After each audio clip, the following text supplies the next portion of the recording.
السلام عليكم. النهارده معانا قصص رعب عن قصص حقيقية حصلت. القصة الأولى معانا عن جيم ميتشل ودبورة.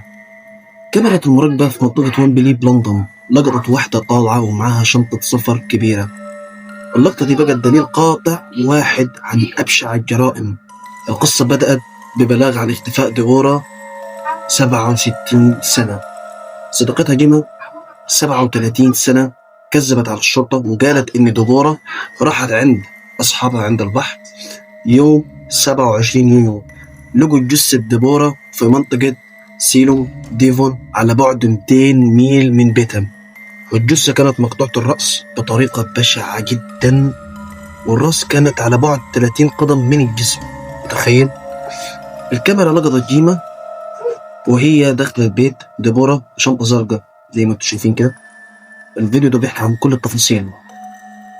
شافت دبورة بشنطة زرقاء فاضية وخرجت بعد ساعات وهي تسحب شنطتين تقال جدا. Hi, I just found a body. Oh, go ahead, caller. What's your emergency? I just found a body. Right, okay. A body, is it? Are they breathing? No, they're dead. They look like they've possibly been there like a few days or something. السبب جيما كان عليها ديون وترميم بيت ب4 مليون باوند، ودبورة سحبت عرض مساعدتها بالفلوس. الشرطة لقت وصية مزورة في بيت جيما بتقول إنها الوريثة الوحيدة لأملاك دبورة، وتحكم على جيما في الآخر بالسجن المؤبد 34 سنة على الأقل.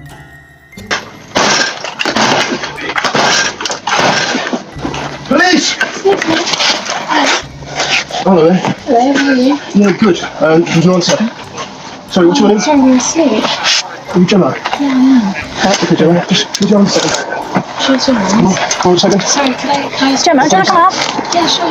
Yeah, just answer them. Hand just over to your hands. Alright, Gemma, at this moment, I'm arresting you on suspicion of murder. القصة الثانية. تشاندلر 23 سنة بلغ إن أهله بارت وكريستا مفقودين بعد ما راحوا بيتهم الريفي.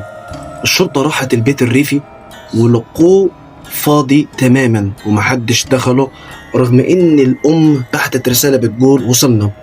تشاندلر كان بيمثل دور الأب المثالي وإنه شغال في سبيس إكس، لكن الحقيقة إنه كان عاطل. الشرطة لقت في بيت العيلة طلات مخلوع وجزاز مكسور وآثار دم ممسوحة في كل الزوايا.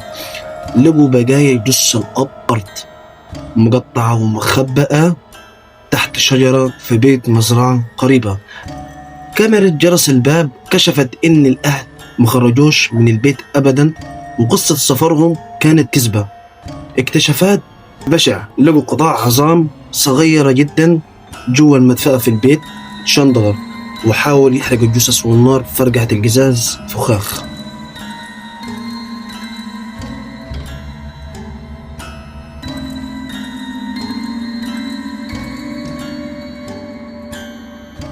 الدافع، الأب كشف كذبة ابنه إنه مش بيدرس ولا بيشتغل وكان رايح يواجه في الجامعة، فقتله وقتل أمه عشان يداري الكذبة. وكده نكون وصلنا لنهاية الحلقة.